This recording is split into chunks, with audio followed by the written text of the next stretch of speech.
NEFT RTGS में एक lookup facility introduce हुआ है कुछ टाइम पहले। लुकअप सुना आपने इसके बारे में? लुकअप फैसिलिटी क्या है ये, इसके बारे में कुछ आइडिया है आपको? आपका अकाउंट किस बैंक में है? मेरा जब पंजाब सिंध बैंक में भी है और एसबीआई में। एसबीआई में भी खुल गया होगा। जी सर, नहीं एसबीआई में पहले से भी था। अच्छा, पहले से भी था। जी सर। ठीक है। सर मेरा नाम प्रीतम सिंह है। मैं हरियाणा राज्य के महेंद्रगढ़ जिले में सैदअलीपुर नामक गांव से बिलोंग करता हूं। मैंने अपनी ग्रेजुएशन पोस्ट ग्रेजुएशन मैथमेटिक्स में Kirorimal college university of Delhi से करी है और अभी मैं एसबीआई में एज ए क्लर्क। तो इंडिया में बिगेस्ट बैंक कौन सा है business wise? Business wise sir IFSC code याद है आपको आपके ब्रांच का? जी सर। क्या इंडिकेट करता है आईएफएससी कोड, किस जगह पर यूज होता है?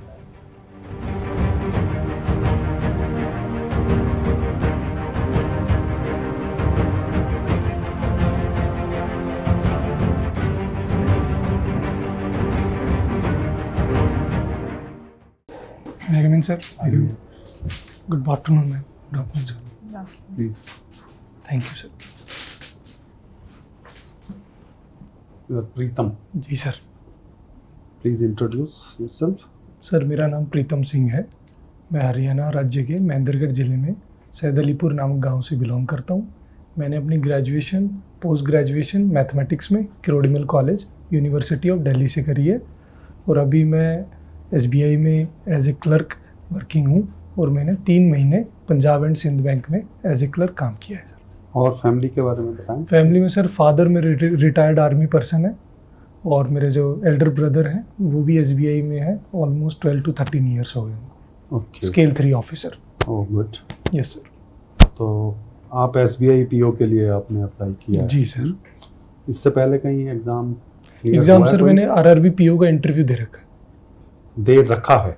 हाँ दिया था सर मैंने, उसमें हुआ नहीं था मेरा। अच्छा। ठीक है, बताइए एसबीआई की थोड़ी हिस्ट्री बताइए मुझे। एसबीआई का सर जो प्रेसिडेंसी जो बैंक्स हुआ करते थे, bank of Calcutta, bank of Bengal और बैंक ऑफ बॉम्बे, इन तीनों का मर्जर होके इंपीरियल बैंक ऑफ इंडिया बना था 1919 में। उसके बाद में 1935 तक ये रिजर्व बैंक ऑफ इंडिया के फॉर्म में ही काम करता था।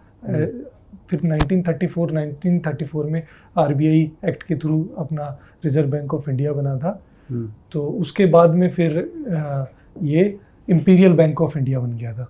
ओके। वहाँ फिर उसके बाद में आरबीआई बना, उसके बाद ये इंपीरियल बैंक ऑफ इंडिया के फॉर्म में ही काम करता था। फिर 1955 में ये एसबीआई बन गया, state bank of India. Okay. जी सर। ओके ठीक है। तो इंडिया में बिगेस्ट बैंक कौन सा है business wise? Business wise sir जो पब्लिक सेक्टर जो बैंक्स हैं उनमें तो एसबीआई है। और प्राइवेट? प्राइवेट में सर अपने डोमेस्टिकली सिस्टमेटिकली इम्पोर्टेंट जो बैंक है 3, एचडीएफसी, आईसीआईसीआई और एसबीआई। अच्छा। ये 3 ही हैं अभी। अच्छा जी। एसबीआई का क्रेडिट कार्ड? जी सर। ठीक है। इसके को ब्रांडेड कौन कौन से हैं मालूम है? एसबीआई के को ब्रांडेड कोई 1-2 नाम बताओ। को ब्रांडेड कार्ड्स होते क्या है?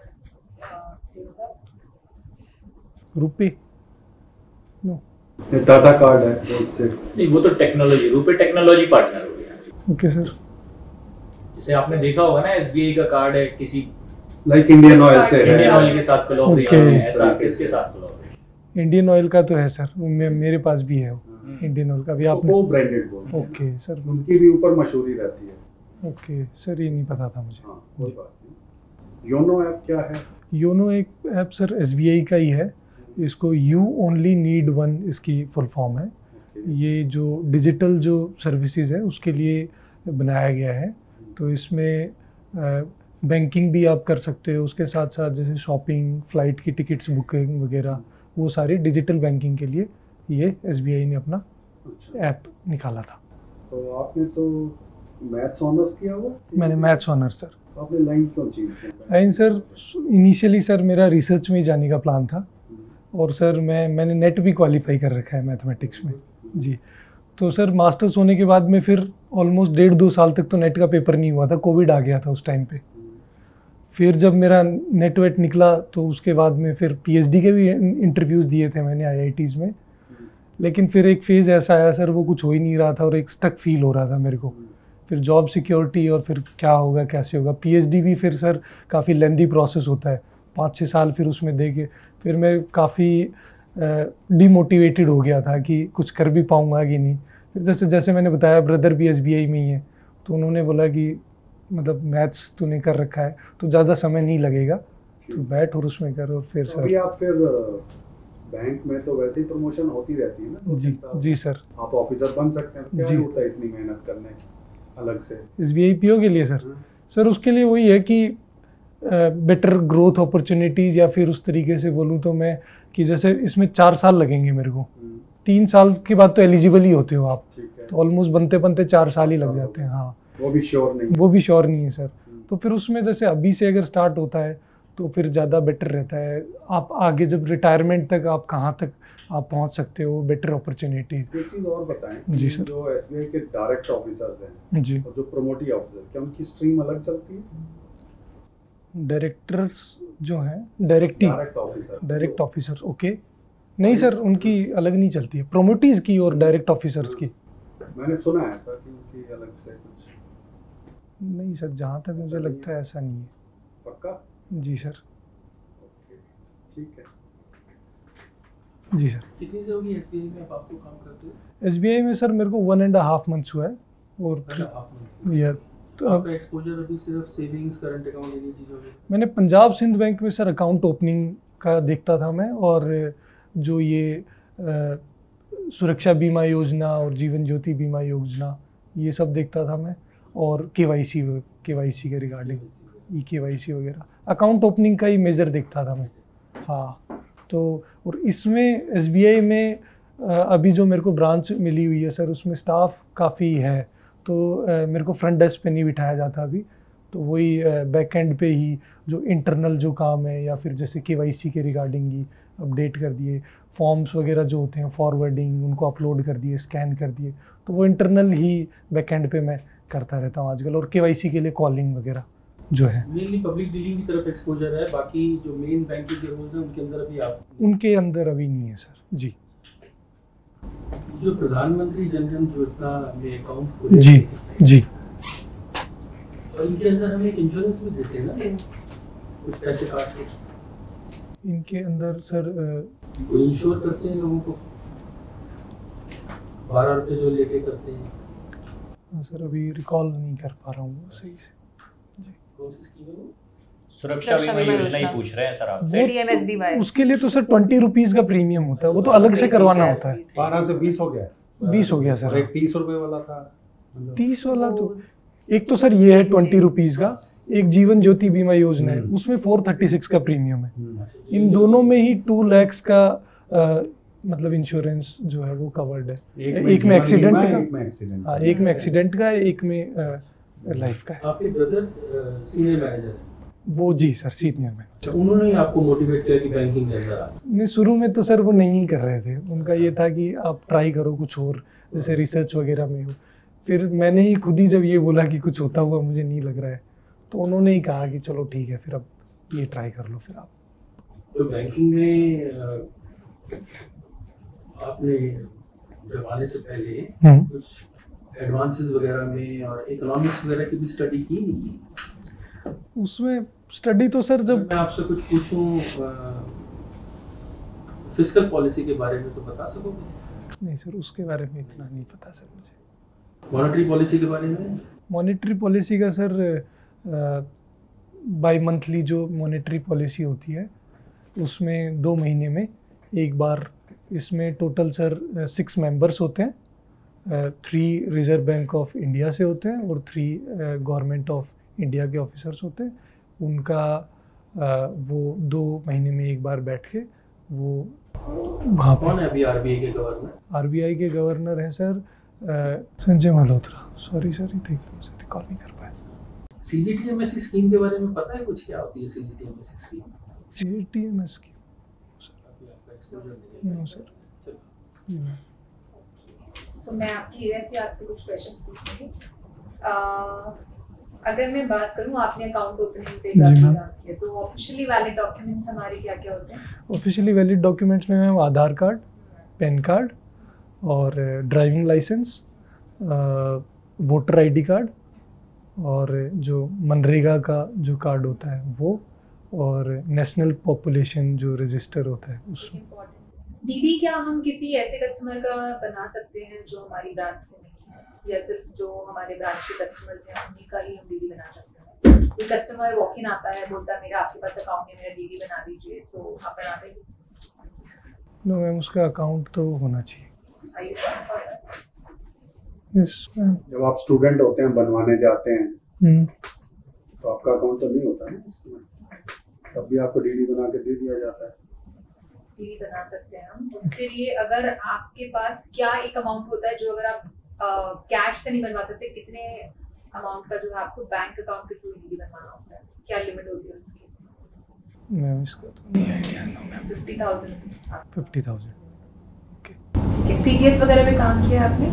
चेक क्लियरिंग वगैरह में आपको मौका मिला काम? इनका, हाँ मैम, मतलब वही है कि वो प्रोसीजर उन्होंने बताया था, अच्छा, बस वो, आपने काम किया? हाँ अभी उतना इतने सीटीएस से कुछ नई गाइडलाइंस आए हैं? नहीं मैम उसका तो। अभी गाइडलाइंस आए हैं कि आरबीआई की कम टाइम में चेक क्लियर किया जाएगा। ओके। फेज वर्जन्स में आ रहा है, अक्टूबर 25 में आपका फर्स्ट फेज है और जनवरी 26 में सेकंड फेज है। Okay ma'am. इस पे थोड़ा पढ़ लेना। Okay ma'am, sure. केवाईसी पर काम किया है आपने, केवाईसी के बारे में बताइए जरा कि क्यों करते हैं, क्या नीड है बेसिक, और कस्टमर्स को किन कैटेगरीज में डिवाइड किया है? सर केवाईसी की फुल फॉर्म होती है नो योर कस्टमर। केवाईसी की नीड ये होती है सर कि जो डॉक्यूमेंट्स आप सबमिट करते हो, जो भी डॉक्यूमेंट्स, तो उससे हम कस्टमर को जान पाते हैं, उनको समझ पाते हैं, उनका एड्रेस वेरीफाई होता है, उनकी लोकेशन जो भी है कि भाई एक्चुअल में वो कस्टमर एग्जिस्ट करता है भी है कि नहीं करता है वहाँ पे।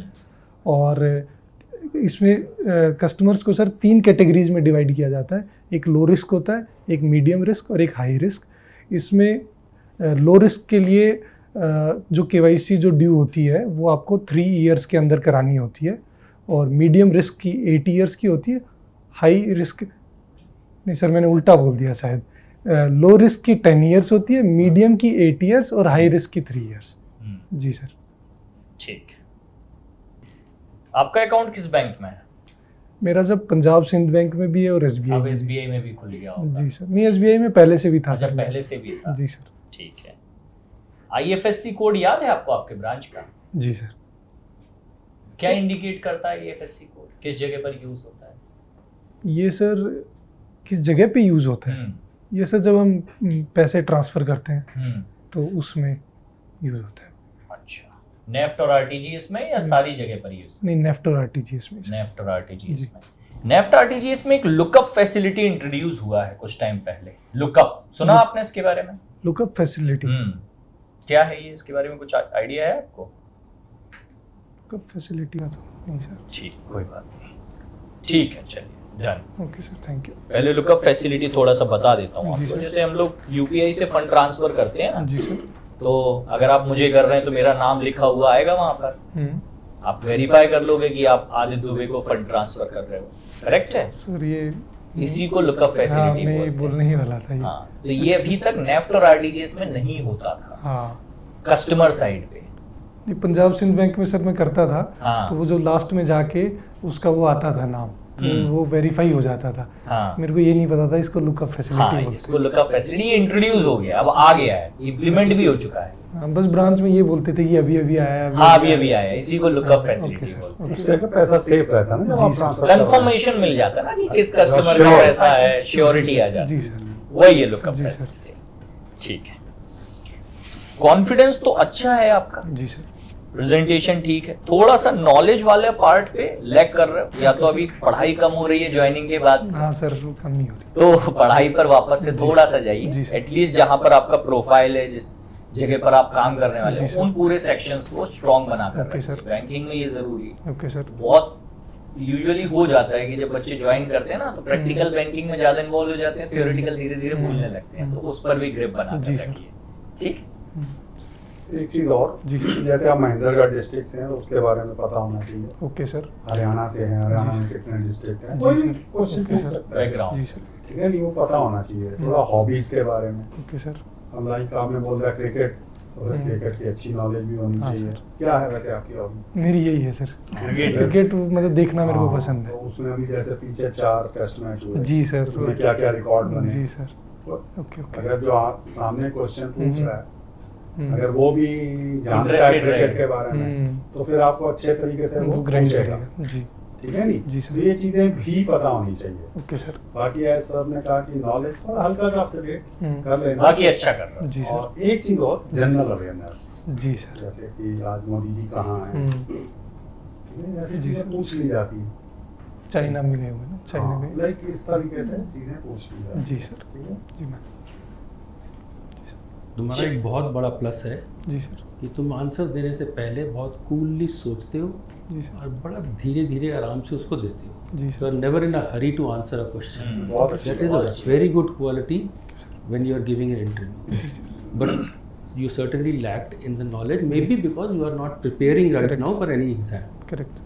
दैट इज मैं समझता हूँ अगर आपने SBI क्लरिकल क्लियर किया है तो आपने काफ़ी मेहनत की होगी। अच्छा उसमें इंटरव्यू नहीं होता ना? इंटरव्यू नहीं होता। उसमें नहीं होता। मगर आपको इंटरव्यू के लिए अगर आपको SBI PU के लिए जाना है तो आपको इंटरव्यू के लाइक प्रिपरेशन करनी पड़ेगी। Okay sir. ऐसे मॉक इंटरव्यूज देने होंगे Okay, आपको sir. ताकि आपका कॉन्फिडेंस बढ़े। कॉन्फिडेंस है आपके ओके अंदर, सर। ये बहुत अच्छी क्वालिटी है कि you take your time to give answer, okay sir. But then if it is mixed with knowledge then That nobody would be a can beat perfect you. answer. That will be a big asset for ले you. चुके हैं interview गाइडली में मैं sir mock interviews देखे मैंने ज़्यादा है YouTube अच्छा, पे। दिया नहीं है। दिया नहीं है मैंने। ऐसा लग रहा था जैसे पिछली बार RRB में या किसी में।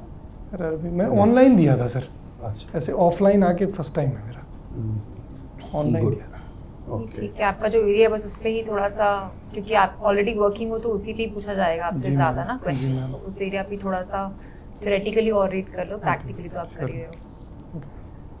ठीक है, wish you all the best. All the very All the best. very best. Thank you Thank sir, you. Thank you ma'am.